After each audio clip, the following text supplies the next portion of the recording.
Okay mga par. So mulakaw taron. Ready na atong ano dalon mga goods ug pan. So ready na natong bag. Kay na lang kauban mi ni Brad Udag og sayang ati par na abot na kita diri sa diin atong target nga area.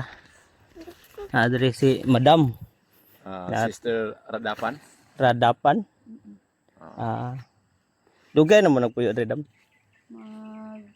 Magkuan na mi sa pagsugod lang ako panagtad magduha na ka tuig. So unsa may inyo ang panginabuhi dam? Managtad niya Nadtad og tanom og mais. Tanfil ko. Oo. katong saging itadtaron para unsaon mo to? Kumunog feeds. Mo ba? Namoy ga kontrata ato nga makuha to. Nasa kuan panabo. Unsa may pamaagi ato? Kinilo tag 5 ang kilo. Tag 5 ang kilo. So pila man ka kilo imong makuan sa isa ka adlaw? Depende sa uga kay asay na kung kusog ang init at tulo ka adlaw mauga. Tulo ka adlaw. So pila ka kilo? Asay moabot sa 60 kilos. Sa 60 kilos sa tag 5. Pila naman na 300. Oh. Tulog ka 100 lang adlaw. 100 ang adlaw. 100. Okay. So naami gamay nga kuan sa imong hadam kanang gamay lang ni nga pahalipaw gikan ni sa atong sponsor. So di lang na mo istorya kung ginsay pangalan kay di man pod information. Pero sige lang. Nya. So ato lang ning isa-isahon para makita sa donol. Okay? Kanay pambata ni mao gini asang pambata nato. Pero sige lang kay puhon na pagi mo donol. Ato na siya. Atong kuan hatag. Tungagan. Unom ka kilo nga bugas. Unom ka kilo. Salamat sa sponsor ani. So, kunya sa ato na diskubrihan murag na apay sulod ang inyong U-box. Murag na pag ito ba? Oo. Kani sa sponsor pero dili na to Litaw, ay lagi litaw ang sponsor. Dili daw ipa-mention. So na grocery Dito ta dapat. So naay grocery. para ni sa Luwat ate. Okay. So mga bread para sa mga bata og apil pud hamtong oy. napod para sa So dire na tay coffee, na ay noodles, yan na sugar, no? Salamat So, sa panalangin. So ingon ana gikan na siya sa mga Ginoray mo balos. ingunani ka kuan ang Ginoo dam para nadoy giandam para sa Okay, naalam mi pangutana gamay. So ang mga bata wala gyoy mga tarong tsinilas. ay bugto na nga bugto.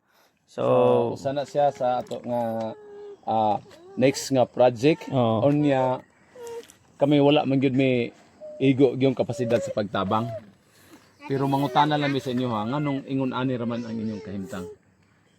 May tao po nga among kaduulan kay lisod po muduol ta sa tao. So ang inyong gipayagan dire kuane nakihangyo ra mo? Nakihangyo ra mi diri sa iya. Nakihangyo ra mo. Gisugot ra pod siya.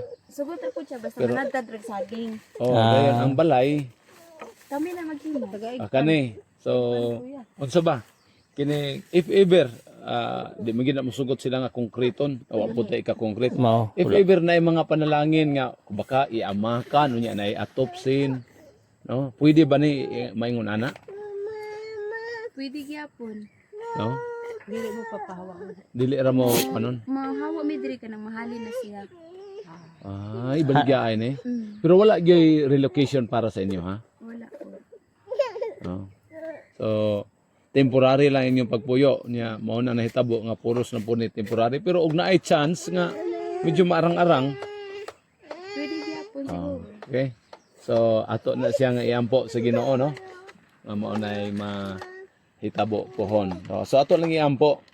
Dili man ta mo pasalig pero ang Ginoo gyud mag tubag sa ato nga Salamat sa mga panghatag sa mua, sa mga financial. Di man mi ka kita sa inyo sa personal pero dako jud mi pasalamat sa inyong gitnatabang sa mua.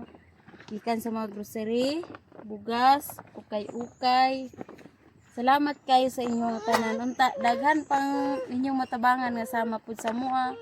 O ang Ginoo ray mo balos sa inyo nga dili lang isa kundi pilo-pilo nga panalangin nga moabot pud sa inyo. Salamat. Salamat kayo mga par sa panalangin nga inyong gihatag.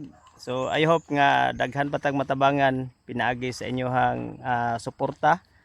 kuan sama ani nga atong tabangan. So salamat kayo. God bless sa everyone. Kauban ni Brad Undag.